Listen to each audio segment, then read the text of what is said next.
Hello, welcome to 80 Days of Writing with yours truly, Alexis Marie Chute, author of Expecting Sunshine and Above the Star. Welcome to my 80 Days of Writing, where I am endeavoring to write book 2 and 3, the first drafts of the 8th Island Trilogy. So Above the Star is book 1, it comes out June 5th, 2018, and book 2 and 3 are plotted. If you've watched any of the first 35 days in this series, book 2 and 3 are now officially plotted. I know where the story is going and I know where it's going to end, and I'm giddy to share that with you. So today I really want to stop and pause because if you've watched, I've kind of taken a little bit of a creative hiatus from this 80-day series, and it is one of those things that I am sad about, that little hiatus, but at the same time I really do preach, I hate to use that word, but preach about self-care and how important it is, and especially for creative people. Like, I was thinking about this the other day and I was realizing that like pushing myself, my creative spirit beyond the capacity that it has is almost like, you know, like creative spiritual rape. Like I felt like I was just going too far, and sometimes I think a break is needed. It's needed so that you have clarity of thought, that you're approaching whatever project you're working with passion and the excitement that it needs. Not every day is going to be easy.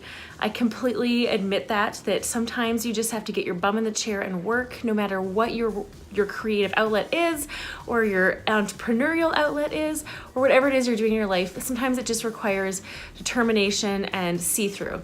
However, at the same time, we do have to be sensitive to who we are. So I wanted to bring you today 6 ways of coping when you've got a lot on the go. And anyone who knows me knows that this is that's my constant challenge. So it's kind of funny today because I did remake the book wall, and I did it a little bit differently than I've done it before, and it's hard to tell in the time-lapse video, but it did fall over. I think it fell over 3 times. So like this area here is quite precarious. That fell over twice. This area here behind me is also a leaning tower here, so it fell over once. But this idea of balance, what is balance anyway? So personally in my life, I juggle a lot of different balls. So I am a visual artist, which is, I'm wearing my paint apron today, you can see, because I am going to paint, and I'm going to get to that in a little bit. But I'm a painter, I'm a photographer, I'm a curator, a filmmaker, a writer. I love, doing marketing. So I have some different things that I do, like book trailers, for example. And I love designing websites. Go figure, right? So all these different things I have to juggle, and it is a unique balance, but it's one that I enjoy, but I also have to figure out how to make it work. And so that's sort of where I've been stuck lately, is like I've been launching some new products on alexismariechute.com/shop.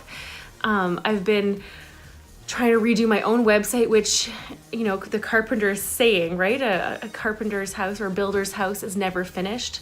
So that's kind of what I feel like. And I was just trying so hard to get my own website finished. Alas, it is still not done. But in all of this, I was really struggling to find, how do I make this work? So I figured out sort of like 6 guiding ideas, and I'm going to share those with you today. So if you feel like you've got too much going on, and like me, one part of you wants to be creative and another part of you has like the practical to-do work, like administrative stuff or the marketing stuff, where it's just totally different hats. I find I have 2 totally different hats, 2 totally different personas. There's the business side of me that is like uber passionate. I love reading business books. And then there's the other side of me that's the creative artistic side that I need to, be in that headspace. And it's hard to, I can't wear both hats at the same time. So here I've got 6 little tips to help you balance and juggle your things in your life. So here is tip number 1.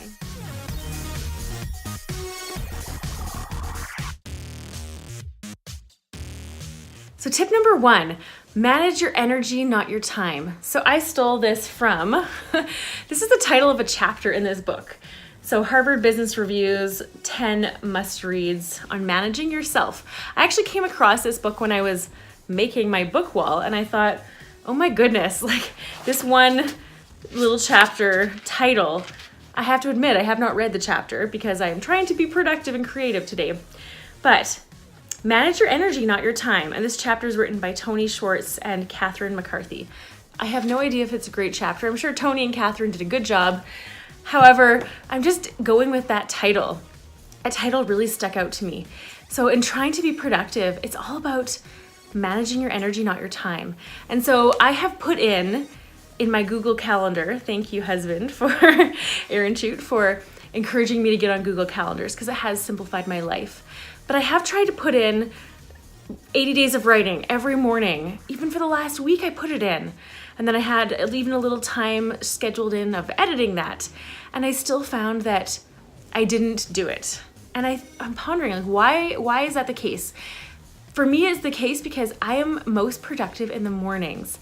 And so I've had so many little projects for clients and, launching products and things online. So I really got to work and I felt like, oh my gosh, this morning time is my chunk of time to be productive and really to get things done. And I did knock out a lot of my to-do list, which felt amazing. And then in the afternoon, I'm a little bit more, not sluggish. I'm productive, but it's not with the same vigor. Mornings are my hot time. So for me, I have to learn that if I want to do something and it's my big priority of the day, that I have to give it the morning because I'm scheduling by my energy. And so I know that now I've got some of those big projects done, my energy needs to go back to being creative and I need to focus on doing that in the morning. So number 2, are you ready for tip number 2 for managing your time and your energy? All right, here it is.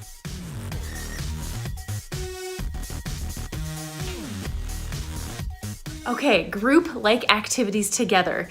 So for me, like I said, I've got my paint apron on today and I'm also sitting down to write. So I've kind of realized that switching back and forth between these two hats, like that kind of juggling act is not productive for me. I like to get in the zone, and I think it's very important we respect and cultivate this zone. So for me, today is a creative zone day. I am bundling together these activities that are creative. So in the morning, I'm writing, I'm going to edit this video, which is also creative. And in the afternoon, I'm going to be working on a new painting series, which I'm super excited about. And I've got 2 exhibitions coming up this summer. And so I'll tell you more about those another time. So I've kind of realized, like for myself, I need to bundle these creative activities together. Maybe I have another day where I just do the administrative, marketing, business side. So I might not post videos every day. So if I don't post that day, it's probably because I'm in that other headspace. But I think bundling and grouping our type of activities, our type of work together is really handy. Okay, here's number 3.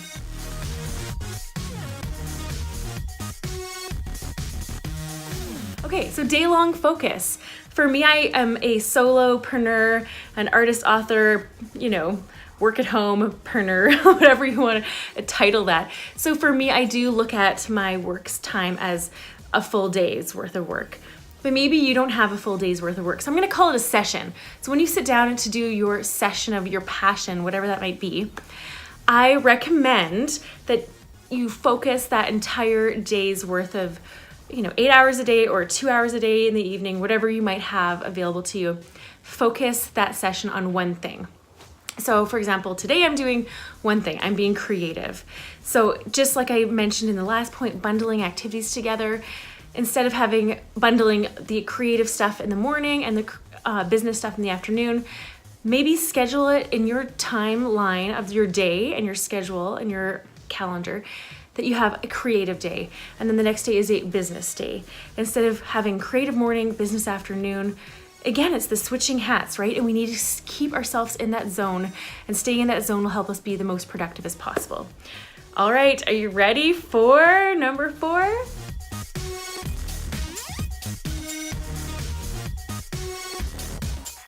Accountability. Okay, so since I've started this 80 days of writing, I've had people subscribe. Like right now, my subscriber list is, I think it's 55, which thank you 55 people. I love you. You are my heart people. I am immensely grateful. 55 is not that high, but we're working on it, right? But when I started this series, I think I had maybe 31. That number is sticking in my head. I know it was in the 30s. So 31 to 55, that is a great jump. I am super grateful and happy.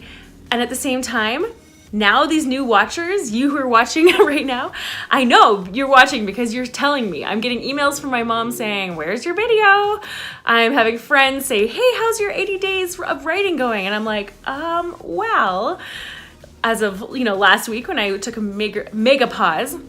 But anyway, accountability is amazing. And I think that being vocal with our goals, we don't necessarily need to share, this is what I'm doing in my business and blah, blah, and all these different things, my creative project, this and that. We don't necessarily have to get that specific, but we can ask people in our lives and say, hey, you know what?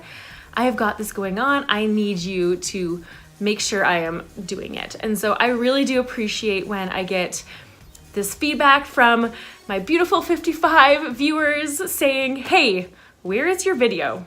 Get your rear in gear, get your phone on the tripod, and get focused.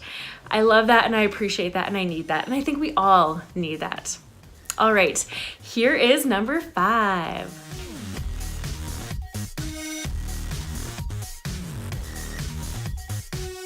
Okay, number 5, it is a nice weight off your shoulders. Don't you feel like it? Having less things on your to-do list every day.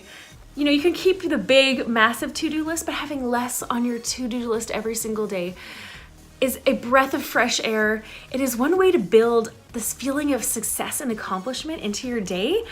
So today I have 2 goals. I guess you can count 2.5 goals. One is to do my writing in the morning.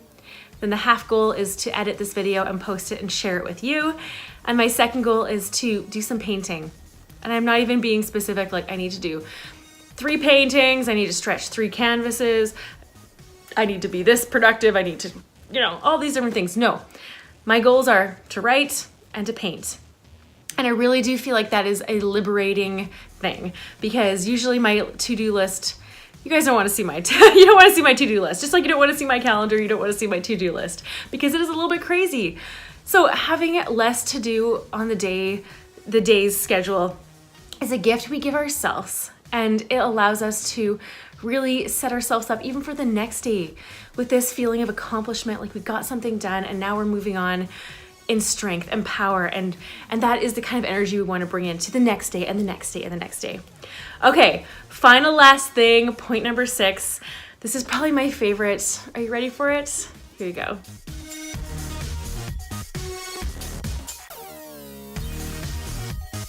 Be graceful, kind, and forgive yourself. Being graceful and kind with yourself means that there are going to be days where you suck, and you embrace the fact that no one is perfect. Sometimes you set out to do something and you cannot get it done, no matter how hard you try, or you are fatigued, or you're under the weather. And you know what? Life happens. Life is not a 24-hour examination of how good of a person you are or how productive you are. 24 hours is a man-made cycle.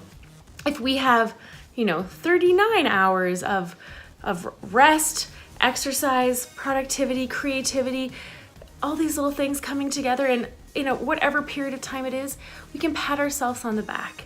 I think that we need to be our own champions. We need to hold ourselves accountable and not settle for second best, but at the same time, be graceful and kind with ourselves. Because at the end of the day, life is about the journey and enjoying every step of the way. And so if we torture ourselves to get to our goals, we'll arrive there and it's going to be like, what is the point of this? I'm miserable, and yeah, I achieved something, and this feeling is fleeting. So enjoying the moment, being in the present, and forgiving ourselves for having crappy days, for having moments where we produce crappy work, whatever it might be. Forgiving ourselves and learning those lessons from the failures, because the failures really are what is our, kind of our free education. You don't need to spend $40,000 at university to have this free education of failure. We're gonna have it no matter what, but the goal is to take it, learn from it, and move forward. And move forward better, stronger, braver, more creative and inspired, more productive. Okay, thank you so much for joining me on these 80-day of writing adventure that is spanning more than 80 days, but I'm embracing myself. Anyway, today is day 36. I am going to get writing. I'm going to get back into my characters. I love my characters. I am so excited to hang out with them. I feel like it's time spent with friends who I haven't seen in a while. So thank you. Please subscribe to my YouTube channel. Let's bump up this 55 viewers, hey? And please subscribe to my e-news at alexismariechute.com/contact. All right, you go out and have a blissful, amazing day, and I'll see you next time.